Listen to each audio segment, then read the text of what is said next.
How many of you think of yourself as a social influencer? Anyone out there? Sometimes I think I am, but then based upon my likes and everything, sometimes I wonder. But like me, like my page, follow me, and help me be a social influencer. But seriously, you might think that you're not a social influencer, but you might be surprised that you influence more people than you would think. Think about influences in your life. Your parents or teachers may have influenced you on where to go to college or what to study, or maybe your work schedule influences you on what time you have lunch or what time you schedule your workout, whether you get up early or do it during lunch or do it after work. Or maybe you have been influenced by a husband or a wife or significant other on what's for dinner tonight. People are influenced by other people's decisions all the time, and that includes yours as well. So you are a social influencer. Some of my business partners and I were out for breakfast, and we had been probably about 20 minutes since we had ordered when a colleague of ours walked into the restaurant. We saw that he was alone, so we invited him to join us. And about a minute after he ordered, our food was served.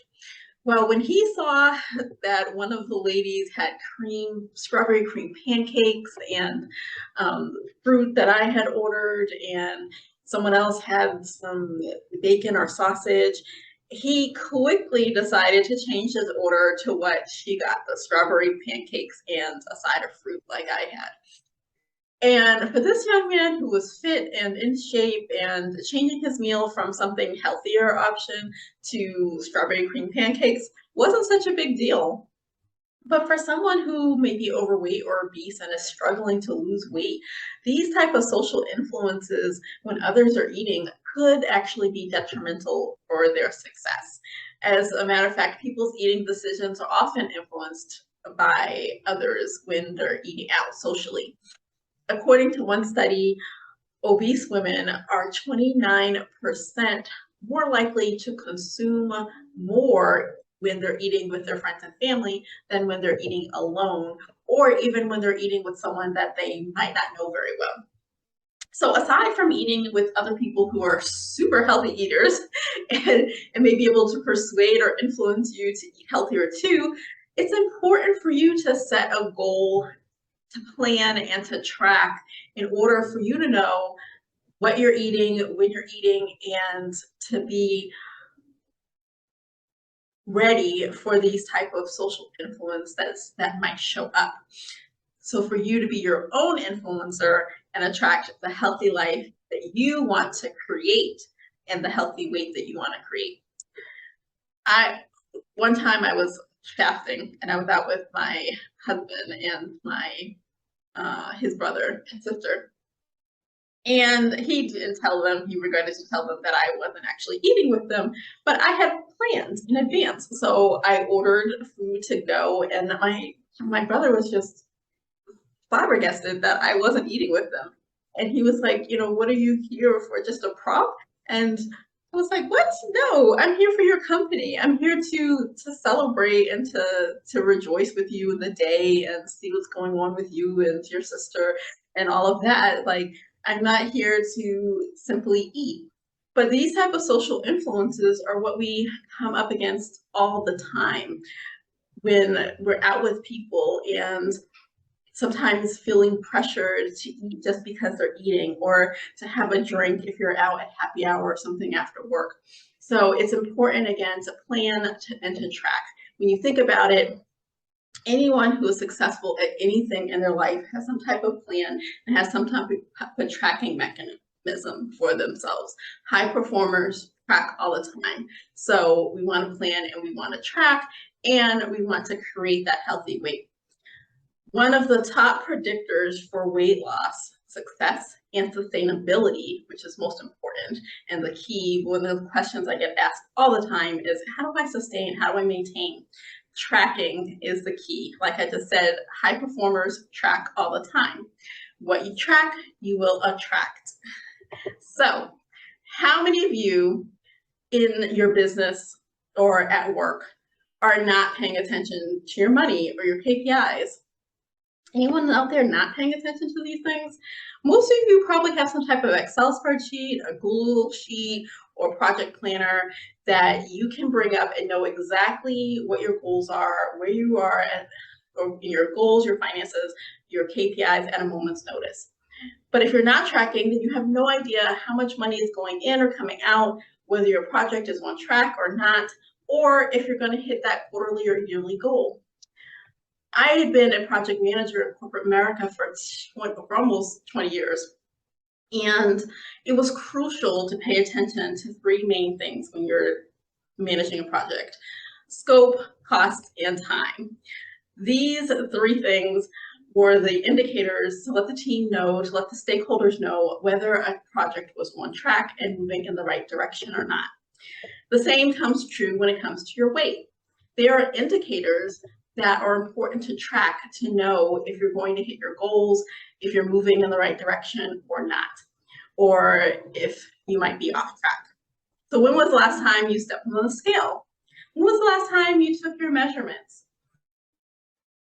I mentioned that I had worked in corporate America for almost 20 years, and a great part of that time, I was working remote. And this was before our pandemic, before everybody was on Zoom, video conferencing, all of that. So most of my calls, I was able to just literally pick up the phone and have a phone call. So I wasn't paying attention to whether or not my clothes were maybe a little bit too tight. I'd just throw in some leggings or sweatpants, or if my shirts weren't as loose fitting as I wanted them to be, I just put on a sweatshirt. For years, I was avoiding that number on the scale. I wasn't paying attention. Of course, I had an inkling that I was gaining weight, which is why, because something didn't fit, I just put on some sweatpants and a sweatshirt. I wasn't paying attention to the other indicators. Was my weight creeping up? I wasn't getting on the scale. I wasn't taking measurements, any of that. And so when my clothes were getting tighter, when my mood was going down, I started just feeding my feelings with food and with alcohol, and wasn't paying attention to any of those things until one day, January 2016. I'll never forget that day when I was walking downstairs for a meeting one morning, and I had to brace myself, grab onto the stairwell because I was so out of breath. I was gasping for breath as I was walking down the stairs. Most times you hear people getting winded, getting out of breath as they're walking upstairs, but I was walking downstairs, and that was a really big clue for me, a signal saying, what is going on? Let's tune in, let's check on what's going on. So later that night, I decided to get on the scale, and I saw 199 pounds. I was shocked. I felt blindsided. You know, when a quarterback can't see that side, they can't see it coming, and he gets hit from behind. That's how I felt. I felt blindsided. And I said, okay, well, it's nighttime. You know, your weight fluctuates. It's always best to weigh yourself first thing in the morning. So let's see what happens in the morning. Well, in the morning, I woke up and the same thing, 199 pounds.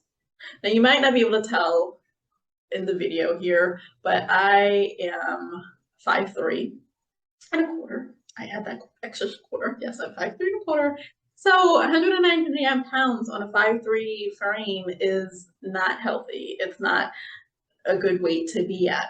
And if you're not paying attention to how you're eating, how you're moving and or not moving, and what you're not eating, then in your overall lifestyle, then things like this scope creep can come in, and you can be off track of your goals. So it's really important to keep track and to have a plan for when things like social influences come up in your life. It could be a party or a wedding that you're going to, or a festival or event, and have a plan for when those special indulgences come up in your life. If you don't have that plan, again, it's easy for scope creep. That's when the initial plan goes off track, comes in, and its new requirements come in. Like then your whole plan sometimes can just get blown out of whack when all these new figures and facts and things start coming in and things you didn't expect. And the cost can go up. And so when you're looking at your weight and everything, the cost of your medical bills, the cost of your insurance, the cost of you getting things prepared in order for you to be healthier, whether you decide to get a gym membership or that, that might increase your cost.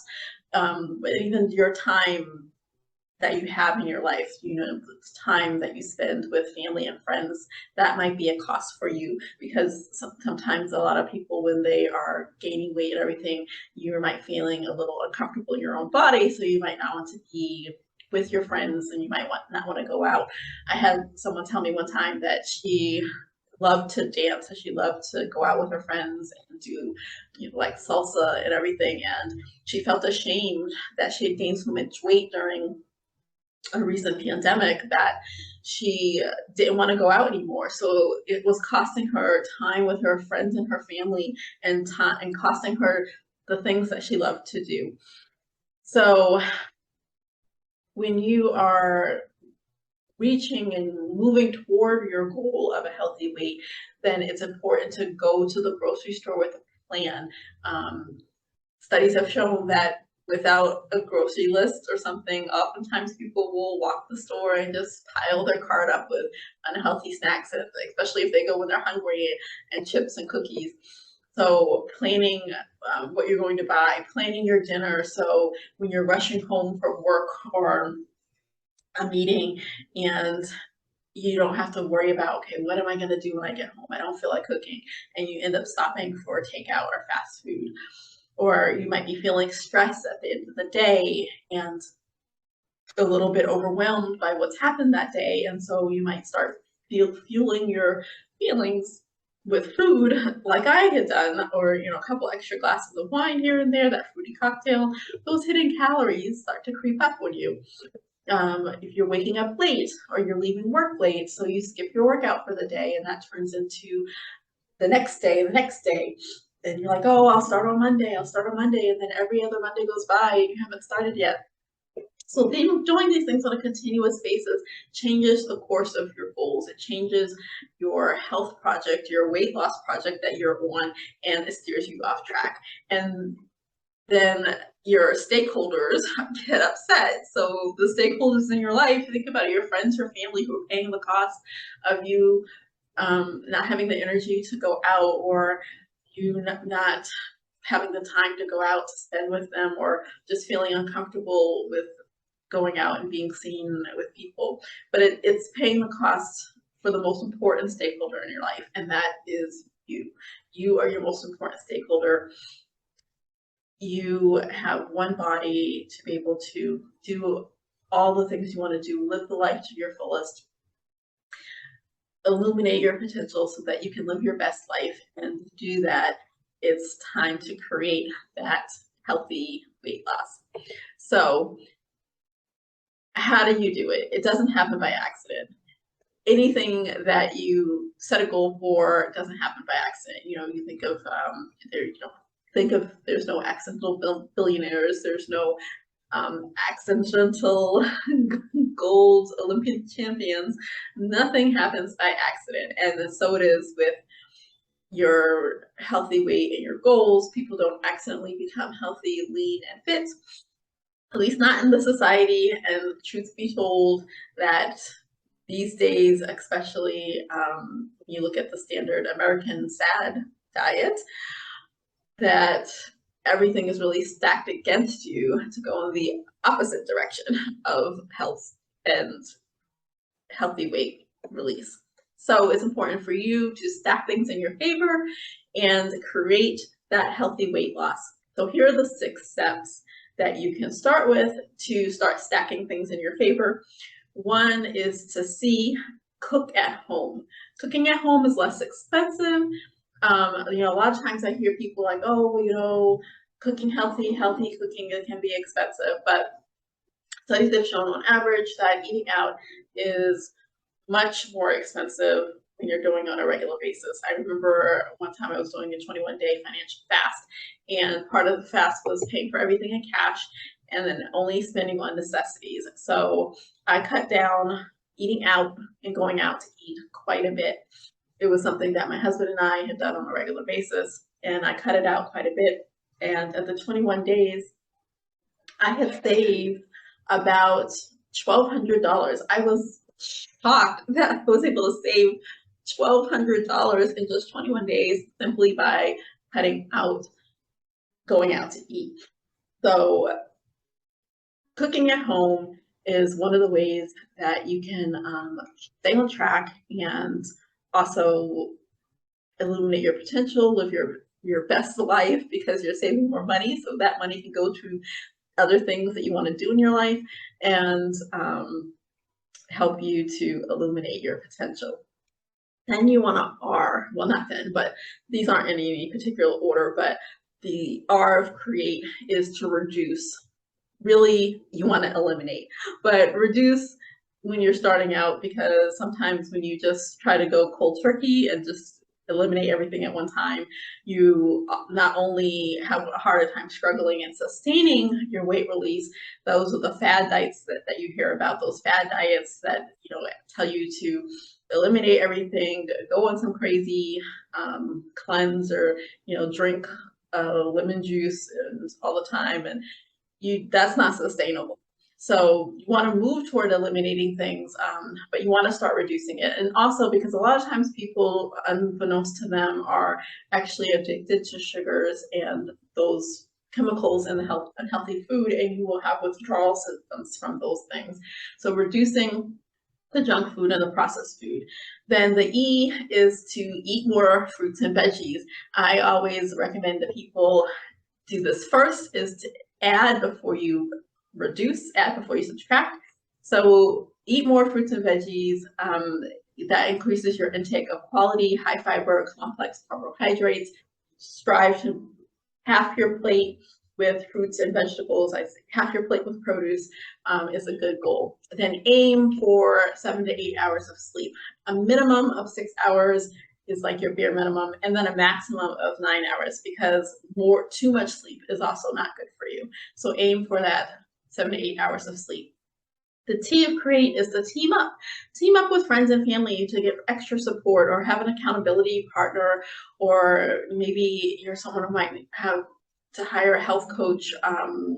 That's what I do. I'm a health coach, to be able to support people in their healthy weight journey and start building up your health team. I say it goes beyond just your doctor, but have a team of people to help you in your healthy weight loss. And then finally, E, exercise. Really having more physical activity and movement. That doesn't necessarily mean you have to be at the gym for hours on end, pumping cardio. It's important to include weights when you're doing weight loss, and to just be more active and have some physical movement.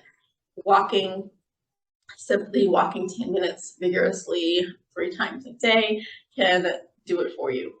So if you're someone who hasn't been living your best life because you've been frustrated by all different diet options, feeling comfortable in your own body, and really struggling to lose that unwanted weight, I have a resource for you.